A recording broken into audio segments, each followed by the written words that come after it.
गुरबाणी कबीर साहब। मेरा मुझ में किछ नहीं, जो किछ है सो तेरा।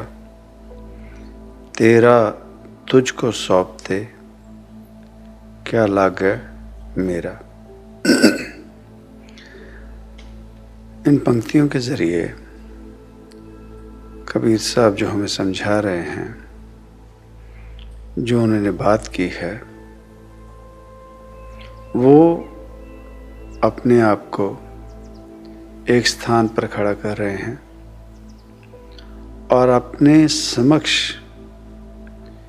किसी को खड़ा किया है और उससे बात कर रहे हैं और बातों में कह रहे हैं कि मेरा मुझ में किछ नहीं, कि मेरे पास मुझ में और जो कुछ भी मेरे पास है वो मेरा खुद का नहीं है। जो कुछ है सो तेरा। जो कुछ भी मुझे मिला है जीवन में वो सभी तूने दिया और ये सब तेरा है। और जीवन में कुछ भी पाया, जो कुछ भी मिला जीवन में, उसके बाबत ये नहीं कहा कि ये मेरा है। जो कुछ भी है वो तेरा है, मेरा नहीं है। अब ये बात कहनी और सुननी। अब जो कुछ भी है तेरा, किसका? हम जन्म हुआ, बालपन, माता पिता ने कोई खिलौना दिया, खिलौने के संग जो हमारा मोह बना, उस उम्र से, बालपन से हमने ये कहना शुरू कर दिया, मेरा, ये मेरा, ये मेरा। बालपन से कैसे ये बात हमें समझ आई, कैसे हमारी ये आदत पड़ी कि जो भी है ये मेरा। छोटी उम्र में ही बच्चों को लड़ते झगड़ते देखते हैं और वो जो लड़ाई होती है किसी न किसी खिलौने के लिए, किसी न किसी वस्तु के लिए, और पूछा जाए तो वही कहेंगे कि ये मेरी चीज़ है, मेरा खिलौना है और ये दूसरे बच्चे ने मुझसे छीन लिया या ले लिया, मेरा। उस उम्र से हमने ये बातें शुरू की और इस माया में हम बंधने शुरू हुए। ये भी मेरा, वो भी मेरा, और वो भूख कम नहीं हुई और वो बढ़ते बढ़ते बढ़ते बढ़ते आज हम जानते हैं कि हमें सब कुछ अपना कहने में और अपना समझने में, चाहे वो कागजों में लिखा हो, चाहे वो सुनने में आए, पर हमें खुशी मिलती है कि ये मेरा है, मेरा है। पर सच में अगर विचार के देखें तो हमारा क्या है? हमारा और कुछ नहीं, सिर्फ हमारे भीतर उठने वाले ख्याल हैं, हमारे विचार हैं। ख्याल में, विचारों में हम बनाते बिगाड़ते हैं। किसी ने किसी से नेह लगाया, प्यार बनाया, चाहे वो हमारा कोई रिश्तेदार है चाहे कोई दोस्त है, चाहे कोई आर परिवार है। दुनिया में कहते हैं ये हमारा है, हमारा, मेरा। पर जब कभी उस जीव के संग कोई अनबन हो जाए किसी बात के लिए, तो हम फिर क्या कहते हैं? जीव वही है, अब तू मेरा नहीं रहा, अब तू मेरा नहीं रहा। जीव भी वही है, हम भी वही हैं। घर लिया, मकान लिया, जब लिया तो वो मेरा, अब बेच दिया तो कोई पूछता तो कहते नहीं, अब वो घर मेरा नहीं है, अब वो घर मेरा नहीं है, अब वो रिश्ता नाता मेरा नहीं है। वो कब कहते हैं? वो वस्तु वही है, वो वस्तु कहीं नहीं गई। पर जब भीतर हमने जो हमारे भीतर ख्याल आए, विचार उत्पन्न हुए, उन्होंने हमें कहने के लिए मजबूर कर दिया।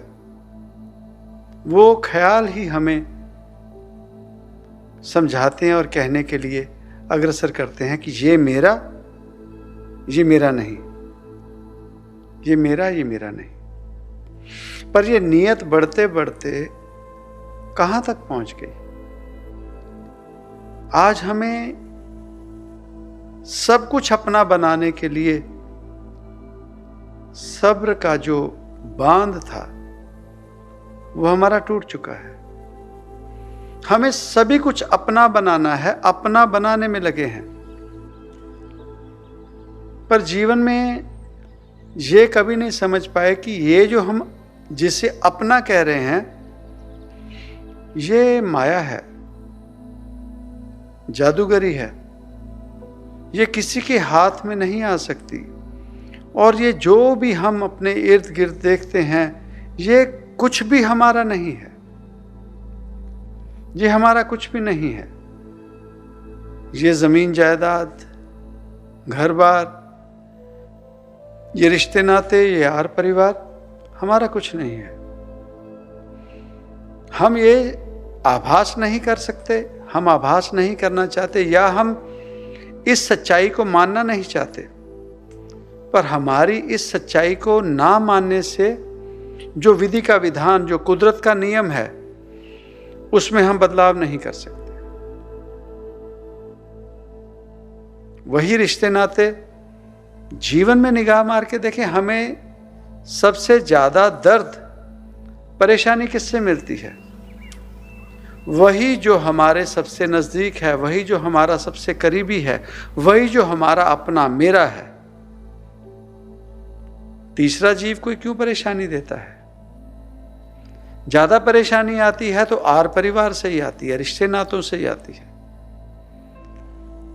उसके बावजूद हम उन्हीं रिश्ते नातों में उलझने में लगे हैं और उन्हीं रिश्ते नातों को अपना कहते हैं, मेरे। पर ऐसा क्या होता होगा कबीर साहब जैसे महापुरुषों के बीच में, जो कैसी अवस्था में जाते हैं और कह देते हैं कि मेरा मुझ में कुछ नहीं, जो किछ है सो तेरा। और वो सिर्फ कहने के लिए नहीं कहते। जीवन में ऐसे महापुरुषों के अगर हम देखते हैं तो उन्होंने मेरी, मैं, ये बात कभी नहीं की। सतगुरु जी ने भी यही बात की, हम करने आए लोग भलाई। ये लोग भलाई के लिए आते हैं। पर लोग भलाई में ऐसा नहीं है कि ये शरीर में नहीं आते, ऐसा नहीं है कि इनको भूख नहीं लगती, ऐसा नहीं है कि इनका आर परिवार नहीं होता, ऐसा नहीं है कि इनकी जरूरतें नहीं होती।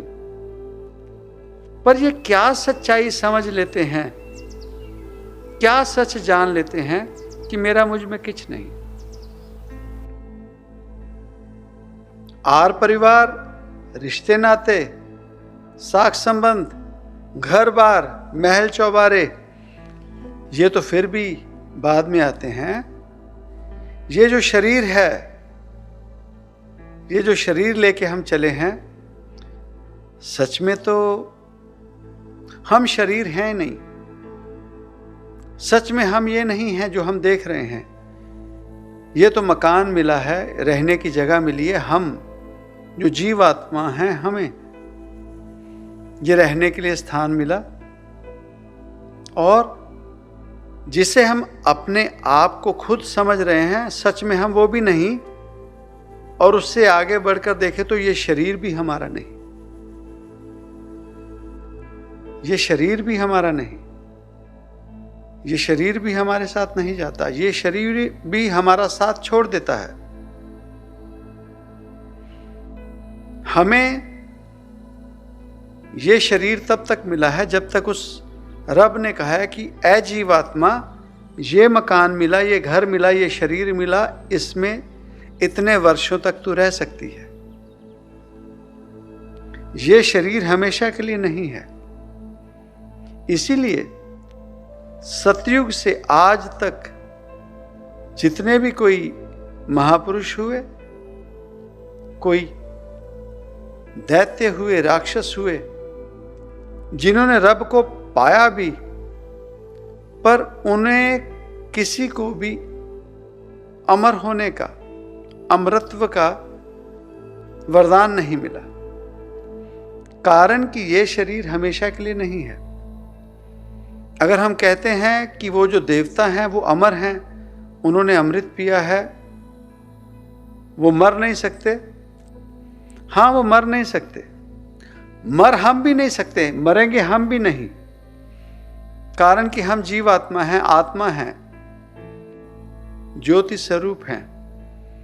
तो वो जो देव अमर हो चुके हैं, वो अमर तब हुए जब उन्होंने शरीर त्याग दिया। उनके पास शरीर नहीं है। देवताओं के पास ऐसा शरीर नहीं है। अगर जब कोई कहता है कि मुझे किसी देव के दर्शन हुए, सच में ऐसे हो नहीं सकता, कारण उनके पास शरीर नहीं है। इसीलिए गुरबानी में भी कहा गया, इस देही को सिमरें देव, कि वो देवता भी इस शरीर को पाने के लिए तरसते हैं। कारण कि इंसान होने में जो हम सुख दुख, इस रब की प्रक्रिया को जो हम मान सकते हैं, इस धरती को, इस इर्द गिर्द कुदरत को जो हम एंजॉय कर सकते हैं, वो देवी देवता भी नहीं कर सकते। इसीलिए रब रूप होकर जो हमारे जीवन में आए, वो भी शरीर में ही आते हैं। इंसानी शरीर में आकर ही हमारे जीवन में चलते हैं। उन्होंने भी इंसानी जीवन जन्म लिया और इंसानों की तरह जीवन जी के, और जब हुक्म हुआ इस शरीर को छोड़ने का, वो जीवात्मा चली गई। तो जब शरीर भी हमारा नहीं है, तो घुमान किस बात पर, किन बातों को लेकर हम अपने इर्द गिर्द अपने सुख चैन को खो चुके हैं। ये मेरा, उसने मेरा हक मार लिया, उसने मुझे धोखा दे दिया, उसने मेरा ये कर दिया, मेरा मेरा मेरा। और जब अंतकाल आया, ये जीवात्मा इस शरीर को छोड़ गई, तो जीवात्मा क्या ले गई यहां से? वो शरीर भी वहीं पड़ा, वो शरीर भी वहीं पड़ा। जब कबीर साहब को ये रियलाइज हो गया और महापुरुषों को रियलाइज हो गया, तो उन्होंने ये बात कह दी, मेरा मुझ में किछ नहीं, जो किछ है सो तेरा, जो तू कर रहा है सोई पल हमरे, जो तू कर रहा है तेरा शुक्र भला, कारण कि सभी कुछ तेरा है, और तो और मैं भी तेरा हूं। मन तन तेरा, धन भी तेरा। और यही खत्म नहीं, आगे फिर कहते हैं, तेरा तुझको सौंपते क्या लागे मेरा, तेरा पाना मीठा लागे। जब जीवन में कोई चीज हमसे खो जाती है, जब जीवन में हमारे कोई भी चीज जब जीवन में खो जाती है तो परेशान होते हैं, रुदन आता है, नाराजगी होती है, दुखी होते हैं। तो उस समय में अपने आप को ये महापुरुष सुकून कैसे देते थे? सुकून कैसे देते हैं? तेरा तुझको सौंपते। क्यों? क्योंकि ये मेरा था ही नहीं, तेरी दात तुझी को सौंपी, ये तेरी दात थी, तुझे सौंप दी।